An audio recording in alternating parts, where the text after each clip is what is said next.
Welcome to the InfoWars Nightly News. It's Friday, January 31st, 2014, and I'm Ann McAdoo. Here's what's coming up tonight. Well, we've been warning you for years about how the TSA is nothing more than a bunch of unprofessional pervs shoving you through the nude body scanners. They're going to abuse their authority. And now an ex-TSA agent is speaking out, and he says, yes, I was looking at you naked, and we were laughing. For abuse of power and control.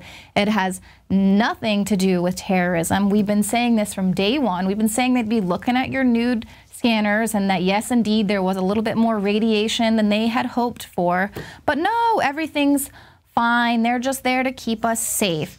And now that the Super Bowl is upon us, the TSA, they're going to roll them out in full force to just get us trained to say, oh, well, if you let us pat you down and put our hands in your pants and put you through the body scanners, we'll let you get on a train or we'll let you go to the football game, and just basically this conditioning. And so in order to do this, they have to continually ramp up the terror threat. And now authorities there are saying that mass transit is being, to recall a government kind of falling under tyranny, are speaking out against what's happening here in America. And it's probably pretty important that we listen up.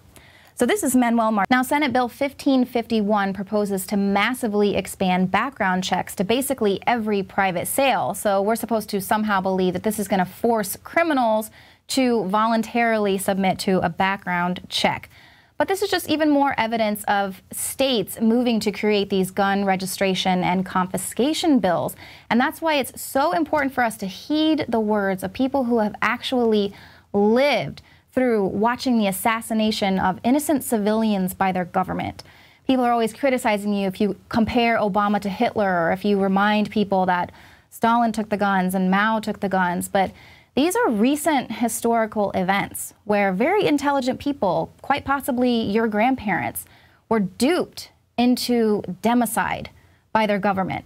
So that's why it's so important that we listen to people like this, heed their warning, know history, or we'll be doomed to repeat it.